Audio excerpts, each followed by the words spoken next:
कानूनी प्रक्रिया इस मामले में होती क्या है, क्योंकि समाजवादी पार्टी के कुछ नेता ये आरोप लगा रहे हैं कि ये सारी की सारी कार्रवाई केवल एक धर्म विशेष के मानने वालों के खिलाफ ये कार्रवाई हो रही है। अगर वो पहले दिन की आप तोड़फोड़ देखें, दूसरे दिन की तोड़फोड़ देख रहे, तीसरे दिन में देखें, और क्या इसमें न्यायिक प्रक्रिया की आवश्यकता होती है या प्रशासन अपने आप ये कार्रवाई उठाने में सक्षम है? देखिए, इसमें गौरव जी तीन व्यवस्थाएं हैं, तीन तरीके से बुलडोजर चलता है।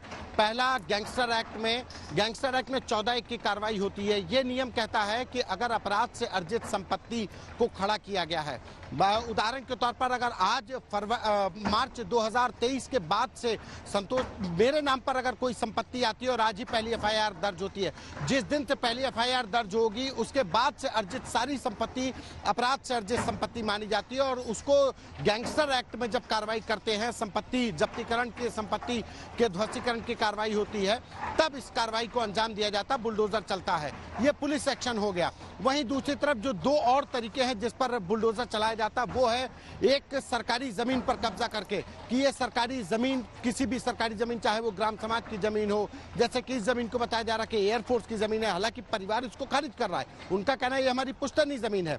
तो अगर किसी सरकारी जमीन को कब्जा करके कोई इमारत खड़ी की गई है तो उस पर बुलडोजर चलाया जाएगा, उस सरकारी जमीन को खाली कराया जाएगा। और तीसरा जो प्रावधान है वो कहता है कि अगर किसी भी निजी जमीन पर कोई इमारत खड़ी होती है, लेकिन वो लोकल बॉडी, लोकल अथॉरिटी से, चाहे वो डेवलपमेंट अथॉरिटी हो या म्युनिसिपल कॉर्पोरेशन हो, उससे अगर उसका मैप पास नहीं है या नक्शे से अधिक वो बनाया गया तो उसको जमींदोज किया जाएगा। इन तीन फैक्टर्स के साथ ही बुलडोजर चलाया जाता है।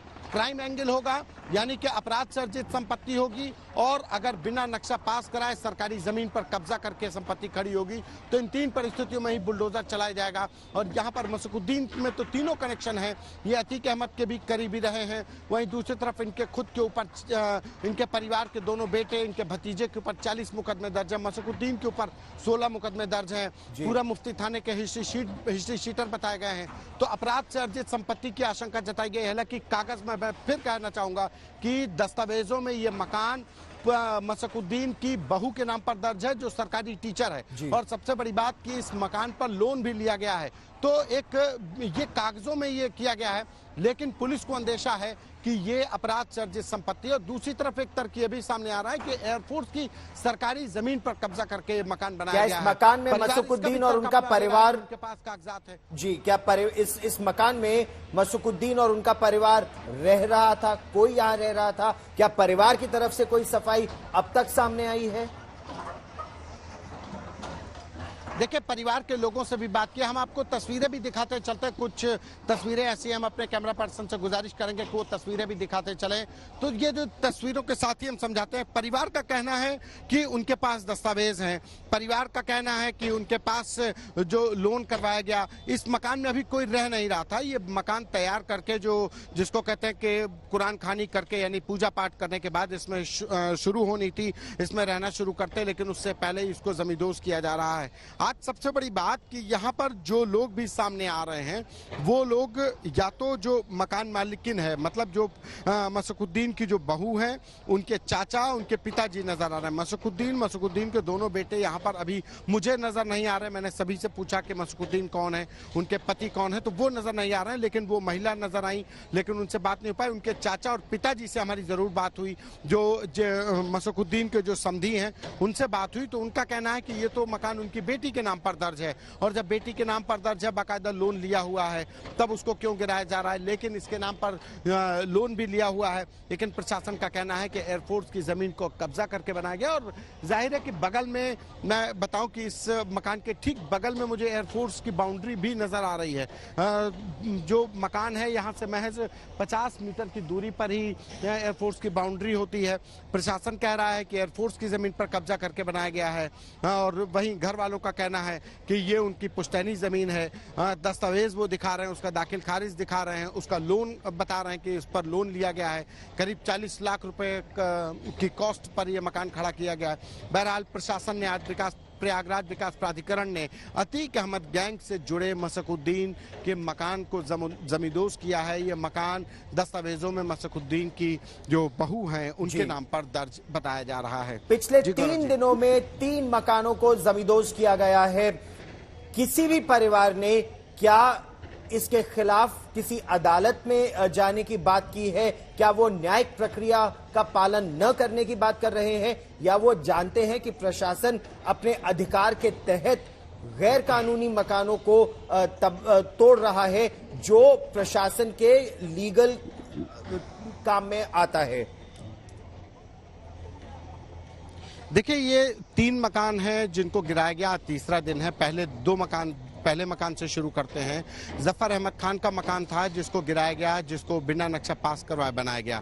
जफर अहमद खान के वकील जो अतीक अहमद के भी वकील हैं, वो कहा गया कि ये मकान खरीदा गया और उसमें शाइस्ता रहती थी, जो अतीक अहमद की पत्नी है वो रहती थी। उनके मकान को गिराया गया। कल जिसका मकान गिराया गया वो SSA गन हाउस है, यहाँ पर जॉनसन रोड में प्रयागराज में, उनके मकान को गिराया गया। हालांकि पुलिस प्रशासन का कहना था कि वो अतीक अहमद से जुड़े हैं, लेकिन उनका वो पूरा परिवार सामने आया था। देखिए, आज जो 3 दिनों में कार्रवाई हुई है, ये कल जो जिनका घर गिराया गया था उनके घर वो पहली बार सामने आए थे, उनका पूरा परिवार सामने आया था। और उनके परिवार का कहना है, जो घर के मालिक थे, उनके दोनों बेटे थे जिनका SSA गन हाउस है, उनका कहना है कि हमारा अतीक अहमद से कोई रिलेशन नहीं है, हम तो यहाँ पर रह रहे हैं और हमें प्रयागराज विकास प्राधिकरण ने कभी नोटिस भी नहीं दिया। तो अभी कोई भी परिवार अभी कोर्ट की शरण में तो नहीं जाने की बात सामने आई है, लेकिन इतना जरूर है कि उनकी अपनी नाराजगी है। कल जिस तरीके से नाराजगी आई थी कि हमें नोटिस नहीं दिया गया, और वहीं दूसरी तरफ आज भी जिस तरीके से परिवार की नाराजगी है कि हमको बताया नहीं गया। और सबसे बड़ी बात कि मसकुद्दीन का ये मकान नहीं है, उनका कहना है ये मकान तो उनकी बहू के नाम पर दर्ज है, बहू ने ये लिया हुआ मकान, बहू को उन्होंने ये जमीन दान में दी थी और जिस पर उसने अपना लोन लेकर के मकान बनवाया है। तो ये एक बड़ी बात है जिस पर मसकुद्दीन के बहू के मकान के ऊपर ये कार्रवाई की जा रही है। पुलिस सूत्र ये बता रहे हैं संतोष, और जरा विस्तार से बताइएगा, क्योंकि सूत्र हमें ये बता रहे हैं कि एक सूची बनी है, एक फहरिस्त है, उसमें 12 नाम है, उसमें वो गुड्डू मुस्लिम का भी नाम है, कुछ और लोगों का भी नाम है, जो लोग सीधे तौर पर उस केस में शामिल थे, उनके घरों की पहचान की जा रही है और उनके घरों पर कार्रवाई होगी। क्या ये सारे घर प्रयागराज विकास प्राधिकरण के तहत ही आते हैं, और क्या इसी सूची का जिक्र प्रयागराज विकास प्राधिकरण भी कर रहा है? देखिए, जो सूची बनाई गई अतीक अहमद और मुख्तार अंसारी, देखिए ये बिल्कुल स्पष्ट है कि बीते 6 सालों से, जब से उत्तर प्रदेश में बुलडोजर चलना शुरू किया है, तब से अपराधियों की संपत्ति की जब भी चर्चा हुई तो अतीक अहमद और मुख्तार अंसारी, ये 2 नाम ऐसे थे कि या तो उनके परिवार वालों, उनके नज़दीकियों, उनके गुर्गों, उनके लोगों पर संपत्ति पर बुलडोजर चला है। और अतीक अहमद के गैंग के ऊपर जिस तरीके से आरोप लगा कि बीते शुक्रवार को उमेश पाल हत्याकांड को अंजाम दिया गया, उस उमेश पाल हत्याकांड के बाद से ये तेजी जरूर आई है। यह बयान पहले से चल रहा था, लेकिन उमेश पाल हत्याकांड के बाद से तेजी जरूर आई है कि लगातार 3 दिनों से बुलडोजर चल रहा है। पहले दिन जफर अहमद खान के घर पर, जिसने अतीक की पत्नी को शरण दी थी और जहां पर शूटर शाइस्ता से मिलने गए थे। दूसरा मकान सफदर अली का, जो सफदर अली गन हाउस चलाते हैं, लेकिन उनका अतीक अहमद गैंग से कोई कनेक्शन सामने नहीं आया, कोई क्राइम कनेक्शन सामने नहीं आया, कोई उमेश पाल हत्याकांड से कनेक्शन सामने नहीं आया। आज तीसरा दिन जो मसकुद्दीन का, जिनका बताया जा रहा है कि मसकुद्दीन की ये बहू के नाम पर ये मकान दर्ज है, मसकुद्दीन के ऊपर जरूर मुकदमे दर्ज हैं, उनके दोनों बेटे और भतीजों, कुल मिलाकर के 40 के लगभग मुकदमे दर्ज हैं। वो पूरा मुफ्ती के हिस्ट्री शीटर बताए जा रहे हैं, अतीक अहमद के भी करीबी बताए गए हैं, जिस पर कि ये कहा जा रहा है कि प्रशासन का कहना है, पुलिस सूत्रों का कहना है कि ये मकान बेसिकली मसकुद्दीन ने अपनी जो अपराध से जो कमाई थी उसको इन्वेस्टमेंट के तौर अपनी कागजों में अपने आप को बचाने के लिए उन्होंने ये मकान, ये जमीन अपनी बहू को दान में रजिस्टर्ड कर दी थी और जिसके बाद ये मकान बनाया गया। लेकिन जो परिवार का कहना है कि उनका लोन के द्वारा मकान बनाया गया। प्रयागराज विकास प्राधिकरण ने उमेश पाल हत्याकांड के बाद करीब 2 दर्जन ऐसे लोगों को चिन्हित किया है जो अतीक अहमद के करीबी हैं, चाहे वो गुड्डू मुस्लिम हो, मोहम्मद फैजान हो, या जो भी नाम सामने आ रहे हैं। जो अतीक अहमद, उमेश पाल हत्याकांड के 7 तमाम ऐसे लोग हैं जिनकी जानकारी है कि ये अतीक अहमद के दम पर प्रॉपर्टी डीलिंग कर रहे हैं, गुंडई कर रहे हैं, बदमाशी कर रहे हैं, जिनका अपना हिस्ट्री शीट है, चाहे वो गुड्डू मुस्लिम हो, चाहे मोहम्मद गुलाम हो, या दूसरे नाम अरमान का नाम सामने